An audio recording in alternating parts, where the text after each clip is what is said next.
திருமாவளவன் கோயம்பேடுல ஒரு கூட்டத்துல பேசும்போது அவரு எனக்கு எல்லா பக்கமும் ஆப்ஷன் இருக்கு. நான் நினைச்சா எந்த ஆப்ஷனை வேணாலும் பிக் பண்ண முடியும்.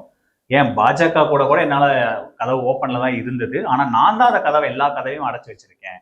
ஏன்னா நான் மதச்சார்பற்ற கூட்டணியில இருக்கணும். இந்த கூட்டணியை அமைச்சதுல திருமாவளவனுக்கும் பங்கு இருக்கு அப்படின்னு ஒரு விஷயத்த பேசுறாரு. தொடர்ச்சியா இவர் இந்த 2019, 2021 தேர்தல் நெருங்குற காலகட்டங்கள் எல்லாத்துலயும் இந்த மாதிரியான டாக் அவர் பேசுறாரு. திமுக கூட்டணிக்கு ஒரு அழுத்தம் கொடுக்கறதுக்கு சீட் வேற எண்ணிக்கையில தொகுதிகளை வாங்குறது மாதிரியான விஷயங்கள் பத்தி பேசுறாங்க. ஆனா அவர் நான் கொள்கையில தான் உறுதியா இருக்கங்கிறதுல தெளிவா இருக்காரு. திருமாவோட ஸ்பீச் எப்படி டிகோட் பண்றீங்க? திருமாவளவன் ஒவ்வொரு காலகட்டத்திலையும் ஒவ்வொரு மாதிரி பேசுவார். பார்த்துருப்பீங்க. கொஞ்ச நாளைக்கு முன்னாடி இந்த ஆட்சியில் மதசார்பற்ற முதல்வர், மதசார்பற்ற ஆட்சியில் மத நல்லிணக்க கூட்டம் கூட நடத்த முடியலன்னாரு. அப்புறம் கொடிக்கம்பம் வைக்க முடியலன்னாரு.